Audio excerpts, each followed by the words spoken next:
अंग्रेजी शिक्षा के प्रसार के कारण यहाँ ब्रिटिश संस्कृति का प्रसार होने लगा, जिससे मूल्यों में परिवर्तन हुए।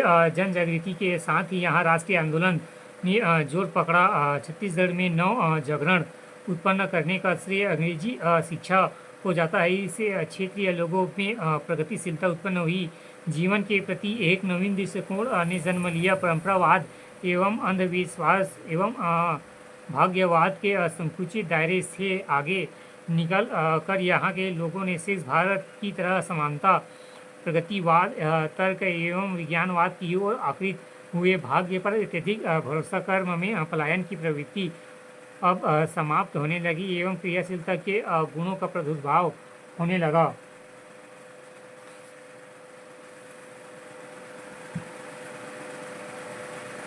छत्तीसगढ़ में ब्रिटिश शासन का प्रभाव सन 1741 ई से 1854 ई तक छत्तीसगढ़ के नागपुर के भोसले शासन रहा। मराठा शासनकाल के छत्तीसगढ़ उपेक्षित रहा। उन्होंने अपने निजी स्वार्थ की पूर्ति के लिए एक उपनिवेश के रूप में देखा और उसका शोषण किया। इसलिए इस काल में छत्तीसगढ़ में अराजकता एवं व्यवस्था और अनिश्चितता के साथ सन 1854 ई तक यहाँ की स्थिति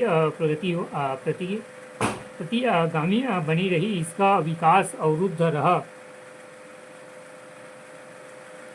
मराठा शासन छत्तीसगढ़ के राजनीतिक, सामाजिक, आर्थिक और सांस्कृतिक क्षेत्र में कोई नवीनतम और प्रगतिशीलता न ला सका एवं सन 1854 ई में जब छत्तीसगढ़ में ब्रिटिश शासन की स्थापना हुई, तब यहाँ की स्थिति में निश्चित रूप से परिवर्तन आया। अनेक वर्षों से अव्यवस्थित शासन के पश्चात यहाँ पहली बार शांति और सुव्यवस्था की स्थापना हुई। ब्रिटिश शासन व्यवस्था में अनियमितता, चुस्ती एवं प्रजाहित के लक्षण परिलक्षित हुए। कृषि उद्योग में प्रोत्साहन, नवीन भूमि व्यवस्था एवं राजस्व व्यवस्था, यातायात के साधनों की उन्नति, उचित कराधान प्रणाली एवं समुचित न्याय व्यवस्था एवं पुलिस व्यवस्था के प्रभावशील होने के कारण इस क्षेत्र में विकासोन्मुखी आधुनिक युग का आरंभ दिखाई पड़ा और जनता ने नवीन प्रकाश की किरण देखी।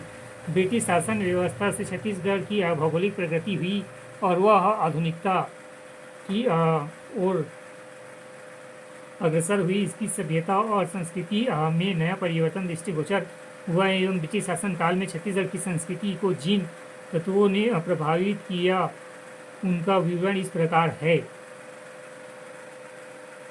पहला, प्रशासनिक परिवर्तन। इस काल में छत्तीसगढ़ में ब्रिटिश प्रशासन संबंधी सामान्य नियमों की स्थापना की गई। इस काल में यहाँ नए सिद्धांतों और परिवर्तनों एवं प्रशासनिक परियोग, राजस्व, वित्तीय, न्याय, पुलिस, जेल के संबंधों में नई व्यवस्था का निर्माण किया गया। जमींदारों के साथ नए संबंधों, डकैतों, लुटेरों का दमन एवं शांति व्यवस्था की स्थापना आदि के संबंध में महत्वपूर्ण कार्य हुए। इस प्रकार छत्तीसगढ़ में नई प्रशासनिक व्यवस्था का सूत्रपात किया गया। ब्रिटिश शासनकाल में अंग्रेजों द्वारा नवीन पदों की स्थापना कर छत्तीसगढ़ के प्रशासन में प्रशासनिक व्यवस्था का सूत्रपात किया गया। ब्रिटिश शासनकाल में अंग्रेजों द्वारा नवीन पदों की स्थापना छत्तीसगढ़ के प्रशासन में नवीनतम व्यवस्था लाने का प्रयास किया गया।